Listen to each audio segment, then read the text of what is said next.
I'm gonna give you the 3 best exercises to train your abs to run faster, and we're gonna start right now.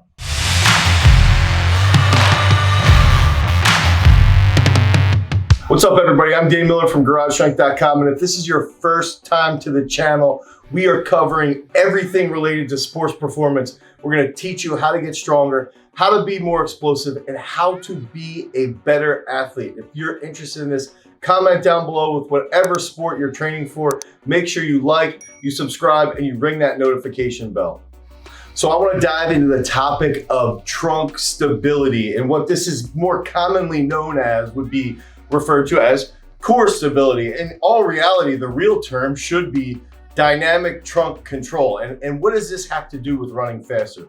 We've got to recognize that when we are running at high speeds, while we are working through that drive phase, or while we are getting to top end speed and we're focusing on maximum mechanics, our trunk has to be stable and we have to have dynamic control. If we watch sprinters like Usain Bolt or Justin Gatlin, these are athletes that have a very reactive dynamic control of their trunk, and it helps them prevent any energy leakage. And what this also has to do is with change of direction. So now we can get to top speed quicker. We can hold top speed better with a more upright trunk.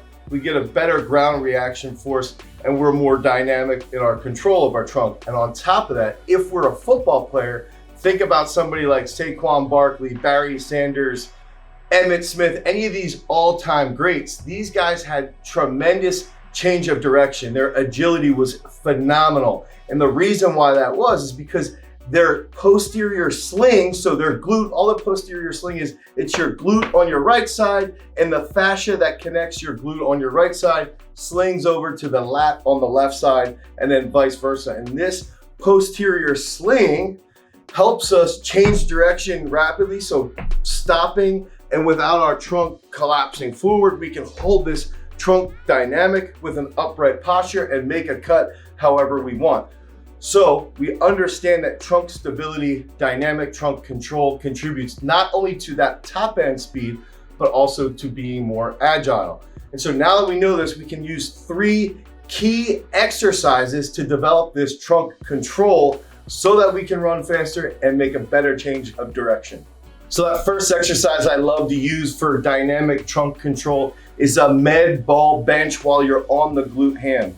And one of the best reasons why this exercise is so good is because it teaches the trunk force absorption while we're also recruiting that posterior chain. While you're hooked into a glute ham machine, you're holding that isometric position, you're doing an explosive bench, and then when the med ball comes back up, you have to react with the torso.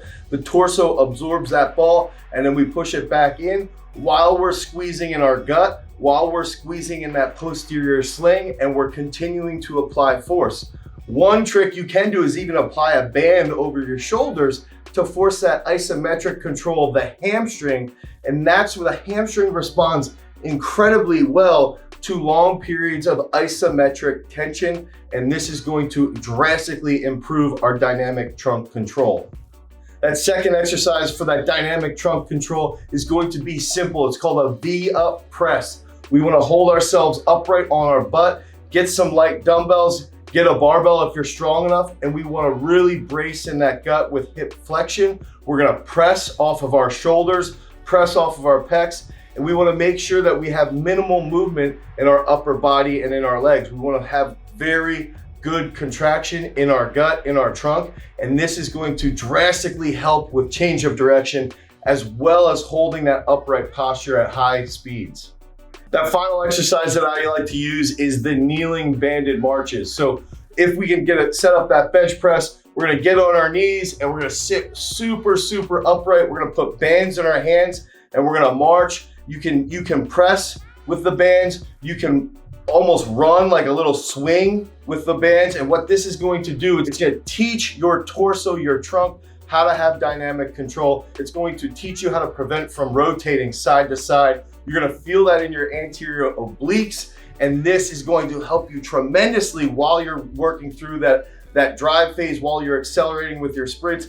and while you're coming out of a cut with that dynamic trunk control with those change of directions. So use these 3 exercises. I recommend doing 3 to 5 sets of 8 to 15 reps, depending upon which one you're doing. For the marches, I like to do about 15 to 20 reps. For the med ball, bench press, and the glute ham, I like to go a little bit higher reps because we want to focus not only on that trunk control, but that trunk control coordinated with our hamstrings. That's where it's going to transfer over really well to that top end speed. While we're doing the V-up press, you can do 4 sets of 10 to 12 reps. That's going to drastically increase your strength in your trunk and your coordination.